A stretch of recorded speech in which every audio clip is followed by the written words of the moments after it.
What is up, dudes and dudettes? It is I, Trainer Hado, and today we're here with thoughts, comments, and concerns revolving Kingdom Hearts 3. Now, fair warning, right now, this is going to be filled with spoilers. If you have not played this game yet, I need you to go ahead, get there, go play the game. I was able to complete it in about 31 hours, primarily focusing on the main story of the game itself.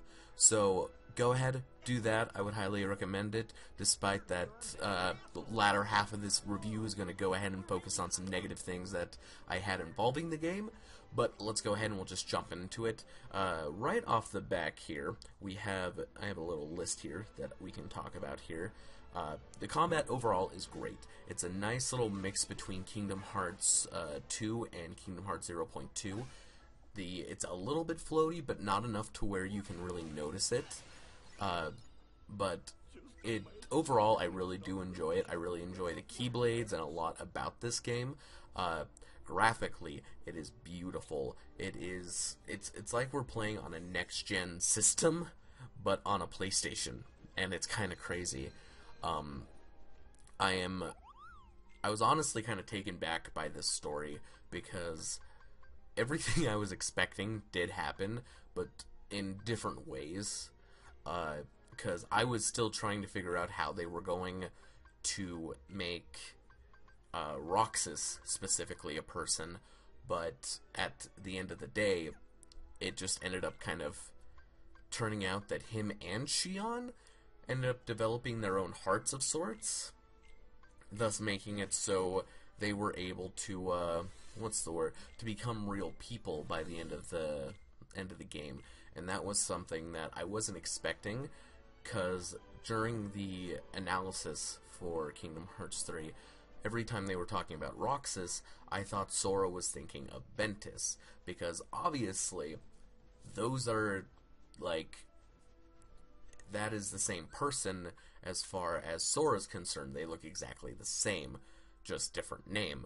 But obviously, Nomura had a different plan set out for the different trios, and so I thought that was very interesting and kind of subverted expectations, but I do have a little gripe with that, and we'll get to that at the end of the series, or at the end of the review here, not end of the series. Let's go ahead and we'll talk about some of the Disney worlds, because the Keyblade Graveyard was great. I loved, or not... Yes, the Keyblade Graveyard is a Disney World, everyone. We'll talk about the Keyblade Graveyard, Twilight Town, and then the original worlds. We'll talk about probably the Gummy Ship missions, and then we'll talk about the Disney worlds. So Twilight Town really got kind of amped up, and I really like how it looks. I just kind of hate how there's only two sections of the game, essentially. There is like the trolley square, where like you have the bistro and what is now the movie theater, essentially, and then you have the woods. And it kind of bums me out because I wanted to go back to the clock tower and stuff like that, because I think that would have been a great scene for Sora to have seen Roxas and Xion again. But unfortunately, it doesn't look like Nomura wanted to do that type of thing. I thought that would have been brilliantly done, though. Keyblade Graveyard got massively expanded, obviously, and that's just due to the fact of that is what was kind of needed. If there was going to be this epic battle between the 13 Seekers of Darkness and the 7 Guardians of Light, there was going to have to be this huge expansion to the graveyard, and I think it was done incredibly well, especially with Xehanort essentially creating this labyrinth to kind of confuse Sora and be like, oh hey, this is now a thing, have fun. That entire section of the game, though, is such a clusterfuck, because you essentially go from like these one fights and then these like one-on-one fights that you've been used to this entire game, essentially, to now having to take on like 3 or 4 of the Guardian or the Seekers of Darkness at a time. And granted, you still have the Guardians with you and whatnot, but it's such a clusterfuck of just trying to face off against everyone, and by the end of it, it was kind of overwhelming. You get to a point in the game at Scala ad Column where you're like, okay, I can breathe, I can relax, and then no, because then you just get ganked by like all of them at once, and it was the most frustrating moment of the game in my opinion, because like you just don't have anywhere to breathe. If anyone made it through that with being on proud mode, I want to see footage, because I want to see if like my brain can replicate that. Let's go ahead and we'll talk about the Disney Worlds. Toy Story was a lot of fun. I'm kind of confused how that's supposed to fit into the canon of Toy Story, but all the same, I really enjoyed that world. I loved being a toy. Galaxy toys and controlling the mechs was a lot of fun. I didn't really like the mechs, because the mechs, if you did not have one, you essentially died, and quickly. It was not a very well constructed world in my opinion. Monsters Inc. was a lot of fun. The world was kind of, I don't know, like I enjoyed seeing most of the factory. I didn't like Brandel's voice actor. I think that's the thing that really set me off the most in this entire series, or in that game, or world. I can't English today, guys.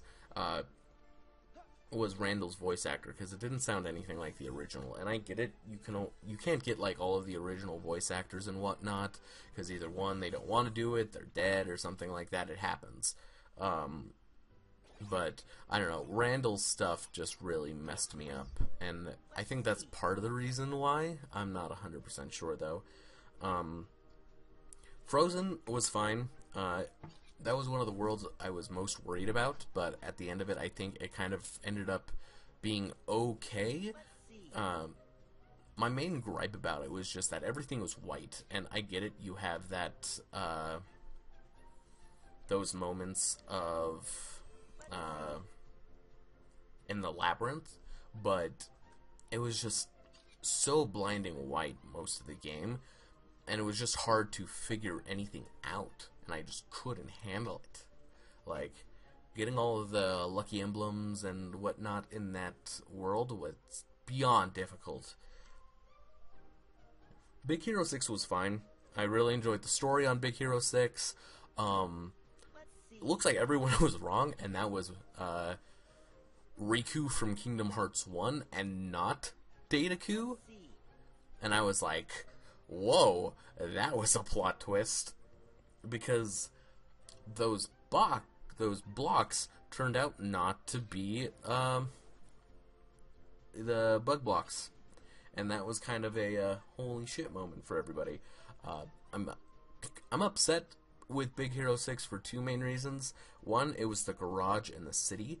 I would have really liked to go to their what's it called?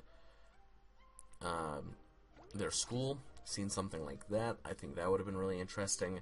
And at the end of the world, Hero ends up getting the original Baymax back, and I would have really liked to have used Baymax as like a Link summon or something like that, but he was like, oh, he's my Baymax, you can't have him, blah blah blah, and I'm like, oh my god, why are you a 2-year-old? That's not cool at all. Hercules was really fun. We finally got to experience the movie of Hercules with the Titans and whatnot. As far as I can see, there's no Colosseum aspect in Kingdom Hearts 3, which is weird, because I was kind of looking forward to fighting the Lava Titan one-on-one to kind of see if he would have any sort of different movesets or anything of the sort, but it doesn't look like that's going to be a thing at all. Perhaps that's going to be part of the free DLC that Nomura has been hinting at for the last little bit here, but only time will tell. Tangled was a fine world. I think it was fine. It was great. I liked it. Fun stuff. Nothing really negative or positive to say about it. It was just the world. Winnie the Pooh was okay. Like,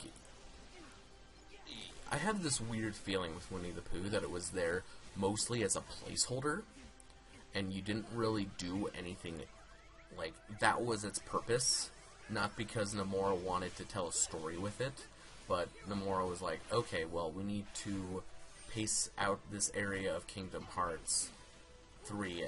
How's a good way for us to do it? Oh, let's add Winnie the Pooh. You go there once, you get the Keyblade, you never have to go there again type of thing, unless you want to get all the lucky emblems and whatnot. And there's only 3 in that world. And there's not even a loading screen anywhere in there if you don't count the mini-games. So, that's essentially... I feel like Winnie the Pooh was essentially there as a pacer. Like, okay, Winnie the Pooh goes here, that way we don't, like, oversaturate one area of the game with too much story, and that's essentially what it does. Winnie the Pooh, I feel, didn't need to be in the game whatsoever.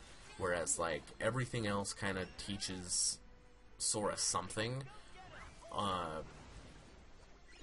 The only thing I can really say, like, is remotely positive about Winnie the Pooh is that it makes Sora acknowledge the fact that he's weak at this point. Like, he acknowledges the fact that he is no longer as strong as he used to be, and thus causes him to be like, the link in my heart is weaker now, and I can feel it. And sure, he could have done it that way, but I think there could have been other ways to do it that didn't involve putting an entire world in there for one, like, 20-minute visit. I don't know. That's my opinion. Pirates of the Caribbean, I thought this was the best world in the entire game. I think a lot of people agree with me, too, as I've been, like, scrolling through Twitter, watching a few other YouTubers talk about these worlds. It seems that everyone's favorite world right now is indeed Pirates, just because it is the most open, it is the most different, I guess you can say, since now you control your own pirate ship. You're able to do this, and the other. It's just amazing. The Keyblades for everything, I absolutely love them. My favorite are probably the Wheel of Fate, the Pirates of the Caribbean Keyblade, and the Crystal Snow, the Frozen Keyblade. As you can kind of see through the gameplay in the back here, I don't know what it is about the Crystal Snow that I like so much. I just think it looks amazing, and it has that nice, it has a very fine mixture between badass and princess, and I think it works so well with the world. And as for the Wheel of Fate Keyblade, I think it works really well as, like, it's such an improvement from a, what's the world, or from the last Pirates Keyblade, where it's essentially just, like, a stick with, like, an anchor attached to it. I think that's what it is.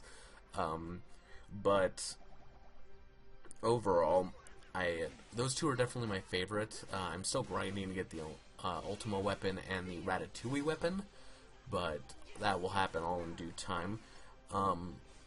Now, as for some stuff I didn't per se like about this game, I don't know, let's talk about the Gummy Ship real fast, just because that is a huge section of this game, and I think it's actually really well done. This makes me love the Gummy Ship. I was never a big fan of Gummy Ship in the previous main quote-unquote titles. It just wasn't a lot of fun for me. I'm not a big fan of kind of like racing-type games, nor of shooters. And this one is, I don't know, it gives me this feeling that I'm truly in control and I'm not just set on a set path, because there were several times where I would want to go to the Toy Box world, but nope, I ended up finding my way to Kingdom of Corona and stuff like that, and I thought that was beautifully well done, and I loved it so much. It's honestly a lot of fun, and I'm excited to kind of do more with that. I'm going to platinum this game, I promise you. It will just take me 3.5 years, because this game is massive. Let's see, what are some other things we can talk about? Oh, attraction flow rides. I think they're fine. I think they are drastically overpowered here. They are essentially this game's Balloonra, and I don't like using them unless like I'm in a pinch, because, and it's mostly just because it makes things too easy. You're virtually untouchable when you're in them. The only ones I think I've ever been hit in are the Blaster and I think the Teacups? I'm not 100% sure. But yeah, it's very difficult to get hit in these, and it's a good way just to like wait out to see if you're like low on MP and you gotta wait for it to recharge before you can heal. That's essentially what you can do, is just attraction flow ride all of this until your MP recharges, because you're untouchable during that point, and it's just drastically overpowered, and I'm not a fan of it. I want it to get nerfed or like just completely removed in like critical mode, because you have just too many invincibility frames in there, and it's not fun. So let's go ahead then, and we'll move into some of the things that I'm kind of questionable about in this entry of the Kingdom Hearts series, because overall I love the story, I love what Nomura's done, but there are a few little nitpicks here. First one is the difficulty.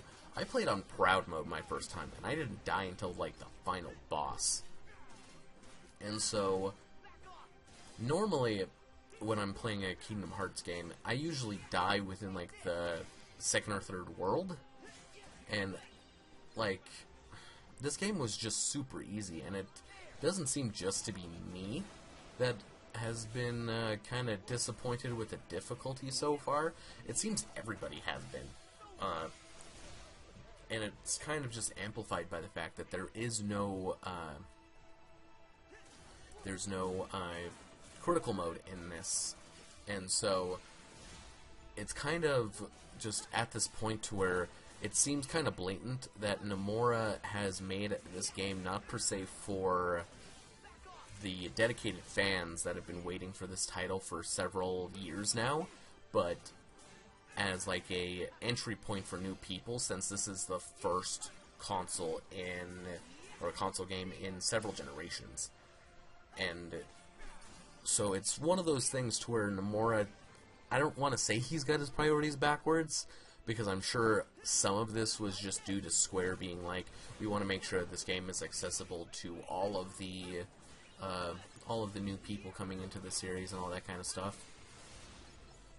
But I don't know, man. It's kind of a bummer, just because, again, we have this series in which everyone has been waiting so long for, and it's kind of just a walk in the park. I'm hoping for critical mode to be updated fairly soon. It needs to be in the game type of thing, because on Proud Mode it's just way too easy. The Koopa coins are a fine idea for the new players, and if you guys don't know what Koopa coins are, if you never checked the Moogle shop or anything like that, they are essentially little coins that you can buy from the Moogles, in which you are allowed to essentially die but be brought back to life at like half health or something like that. And they are pretty useful, I'm not gonna lie, but it is one of those things to where like they are just too overpowered in most of the areas, and gives you too much leeway. So I think in Proud Mode or in critical mode they need to be removed, because it gives too much leeway to players. I don't think it's an issue if you per se have it on like easy or normal. Go for it. I think that's perfectly fine. But I don't know. And I get it, like, players can choose not to use it, but it's one of those temptation things, especially when you're fighting a difficult boss. It's like, I kind of need that. But, The let's see, what are some other things? The Link summons, again, those are cool, but overall, they're the same in every Kingdom Hearts game. Like, they look better, 100%, but again, the only time I ended up using one was by accident. And maybe that's me being like a bad Kingdom Hearts player because I never played it to its full extent. Sure, but I don't know, man. It's one of those things to where it's just kind of there, and I don't want to use it. I don't know, man. The lore. Let's talk about the lore, because anyone who knows me on a personal basis, or has even watched some of my most recent videos, knows I'm a huge fan of the Kingdom Hearts lore. The lore kind of got shit on in this game, I'm not gonna lie. Xehanort was fine. Everything he did was pretty much in character up until the end, where, like, suddenly he gets redeemed by Ericus, and Ericus no longer hates him, and all that kind of shit, and that's fine. Like, it's not the way I would have wanted Xehanort to go out, but I'm not in charge here. But the thing with Roxas and Xion did bug me, because overall, I get what Nomura wanted to do. He wanted to have a happy ending for everybody. And in order to do that, Xion and Roxas needed to be their own people. And I really liked the fact that it ended up that way, because Xion and Roxas deserved it, 100%. You won't get me saying anything else. But the way it went about kind of irritated me, because again, we have these set rules to where a nobody does not have a heart, and that they do not technically exist, but somehow you're able to, in certain situations, apparently grow a heart? Because, like, Axel is a somebody again, and that's why his emotions to, like, bring everybody back is valid. But yet, Xion and Roxas, in order to, like, be people again, they somehow grew their own hearts, and then when Sora was melded back together, parts of their heart went into him, I'm guessing? And I don't know, there's just a lot about that entire process that Nomura just kind of retconned in order to allow it to happen. And I'm not sure how I feel about that overall. It's incredibly confusing, in my opinion, because we have... Again, we've had fairly set lore, and then kind of just gets thrown out the window in order to have Nomura fit a narrative. Then we have, of course, the very interesting aspect of the Keyblade getting reforged, and then nothing kind of happening to it. Like, I think Sora just left it in Scaled Ad Kalam. I think that's how you pronounce it. I've probably been pronouncing it wrong this entire video. But he just kind of leaves the original Keyblade there, and it's like, okay, where did this go? Where did this come from? Type of thing. Like, well, not where did it come from, but, like, what's going on with it? Like, explain. But they kind of just leave it there, so Sora can go figure out where Kairi goes, or where Kairi went after Xehanort basically cut her in half, which, as of itself, was freaking massive. Everyone dying, like, brought me to tears. I cried so much in this game. More than it was socially acceptable. But, so yeah, where'd the Keyblade go? The ending, what was up with that? Because if you guys haven't seen the ending, which again, why are you watching this? At the end, everyone's back on Destiny Island, they're having fun, we have like Xion and Naminé and everybody, we're all having fun. And then Riku looks up at the tree where the Destiny trio would always hang out, and Sora and Kairi are there, and they're holding hands, and in my opinion, it looks like they're about to kiss. But then Sora, like, gets Thanos snapped away, and it's like, okay, what the fuck happened? Like, because Kairi was the one that died, is like, did Sora give up his physical form for Kairi? Is Sora now in Kyrie's heart? What's going on? And it's just a big...